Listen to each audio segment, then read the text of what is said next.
Sitarama project విషయంలో మంత్రి తుమ్మల నాగేశ్వరరావు భావోద్వేగానికి గురవ్వడానికి కారణాలేంటి?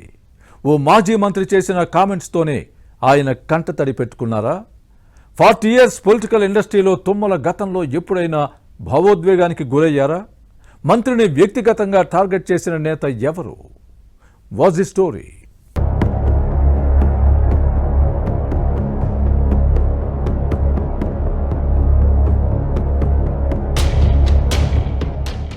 తెలంగాణ వ్యవసాయ శాఖ మంత్రి తుమ్మల నాగేశ్వరరావు 2 తెలుగు రాష్ట్రాల పాలిటిక్స్ లో పరిచయం అక్కర్లేని పేరు. నాటి ముఖ్యమంత్రులు ఎన్టీ రామారావు, చంద్రబాబు, కేసీఆర్ కేబినెట్ లో పనిచేయడంతో పాటు ప్రస్తుతం సీఎం రేవంత్ రెడ్డి మంత్రివర్గంలోనూ బాధ్యతలు నిర్వహిస్తున్నారు.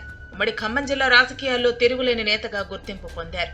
ఎంతో గాంభీర్యంగా, హుందాగా ఉండే తుమ్మల ఇటీవల భావోద్వేగంతో కంటతడి పెట్టుకున్నారు. తెలుగు రాష్ట్రాల పాలిటిక్స్ లో ఈ అంశం చర్చనీయాంశంగా మారింది. తుమ్మల భావోద్వేగానికి కారణం లేకపోలేదు.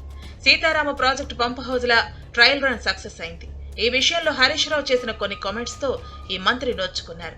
బీఆర్ఎస్ సర్కార్ నిర్మించిన సీతారామ ప్రాజెక్టుపై కాంగ్రెస్ ప్రభుత్వం గొప్పలు చెప్పుకుంటోందన్న హరీష్ విమర్శలు తుమ్మల కంటతడికి కారణమయ్యాయి.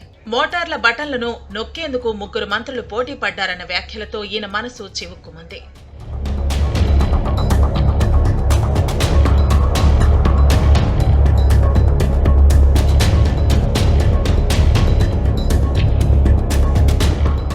పొలిటికల్ ఇండస్ట్రీలో 40 years ఎక్స్పీరియన్స్ ఉన్న తుమ్మల జీవితం తెరిచిన పుస్తకం. ప్రచారం కోసం మోటార్ బటన్ నొక్కడానికి తాను మిగతా మంత్రులతో పోటీ పడ్డాననే వ్యాఖ్యలు ఏంటంటూ తుమ్మల బాధతో కంటతడి పెట్టారు. ఎన్టీఆర్ రాజకీయ జన్మనిస్తే చంద్రబాబు ప్రోత్సహించిన విషయాన్ని గుర్తు చేశారు. ఉమ్మడి ఖమ్మం జిల్లా అభివృద్ధి కోసం కారు పార్టీ అధినేత కేసీఆర్ పిలుపులతో టీడీపీని వీడిన విషయాన్ని ప్రస్తావించారు.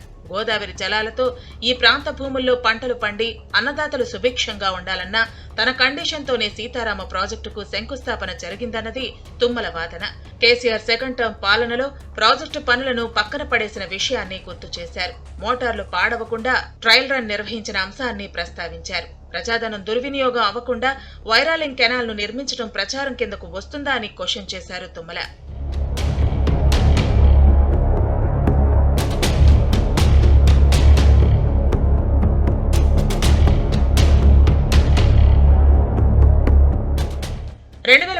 లో కేసీఆర్ రెండోసారి పవర్లోకి వచ్చిన తర్వాత ప్రాజెక్టుల పనులు నత్తనడకన సాగిన విషయాన్ని గుర్తు చేశారు తుమ్మల.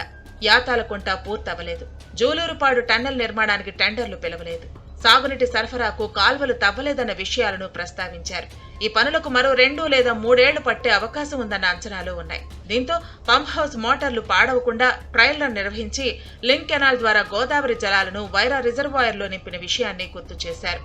సాగర్ నీళ్లు రాకపోయినా ఎడమ కాలువ కింద ఆయకట్టు స్థిరీకరణ కోసం ప్రయత్నం చేస్తుంటే ఓర్వలేక హరీష్ రావు చేసిన విమర్శలు దిగజారుడు రాజకీయాలకు నిదర్శనమని చురకలు అంటించారు తుమ్మల.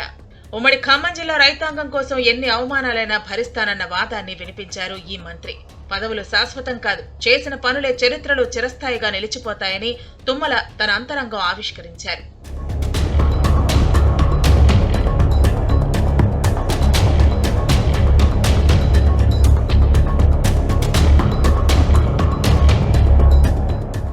నాలుగు దశాబ్దాల సుదీర్ఘ రాజకీయ ప్రస్థానంలో తుమ్మల నాగేశ్వరరావు భావోద్వేగానికి గురవటం ఇది రెండోసారి. 2014 ఆగస్టు 30న సత్తుపల్లిలో టీడీపీకి రాజీనామా చేసినప్పుడు కంటతడి పెట్టుకున్నారు. ఆ తర్వాత 2014 సెప్టెంబర్ 5న బీఆర్ఎస్ లో చేరారు. హరీష్ రావు ప్రకటనతో ఇప్పుడు మరోసారి తుమ్మల కళ్లు చెమర్చాయి. ఈయన ఎవరిపైనా రాజకీయ కక్ష సాధింపు చర్యలకు దిగలేదు. పొలిటికల్ ప్రత్యర్థులైన నాటి ముఖ్యమంత్రి జలగం వెంకట్రావుతో పాటు కమ్యూనిస్టులు ప్రారంభించిన పనులను కొనసాగించారే తప్ప ద్వేషంతో ఆపేయలేదు. ప్రజానాయకులను గౌరవించారే కానీ విమర్శించిన దాఖలాలు లేవంటారు తుమ్మల అనుచరులు.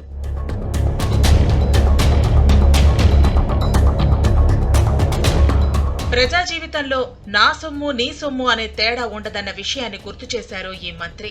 కాంగ్రెస్ ప్రభుత్వం పూర్తి చేసిన ఎల్లంపల్లి ప్రాజెక్టు ద్వారా హైదరాబాద్ కు తాగునీటిని అందిస్తే బీఆర్ఎస్ నేతలు ఆ జలాలను నెత్తిన చల్లుకున్న విషయాన్ని తుమ్మల ప్రస్తావించారు.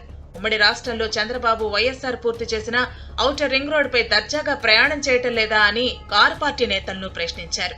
కాంగ్రెస్ ప్రభుత్వం సాధించిన హైదరాబాద్ మెట్రో రైలు ప్రాజెక్టును ప్రధాని మోదీ చేతుల మీదుగా బీఆర్ఎస్ పాలకులు ప్రారంభించిన విషయాన్ని ప్రస్తావించారు. హరీష్ రావు సహా కారు పార్టీ నేతలకు అర్థమయ్యేలా స్మార్ట్ వార్నింగ్ ఇచ్చారు తుమ్మల నాగేశ్వరరావు. తన పట్టుదలతోనే సీతారామ ప్రాజెక్టు పూర్తయిందన్నది ఈ మంత్రి వాదన. దీంతో బీఆర్ఎస్ నేతలు ఆత్మరక్షణలో పడ్డారు.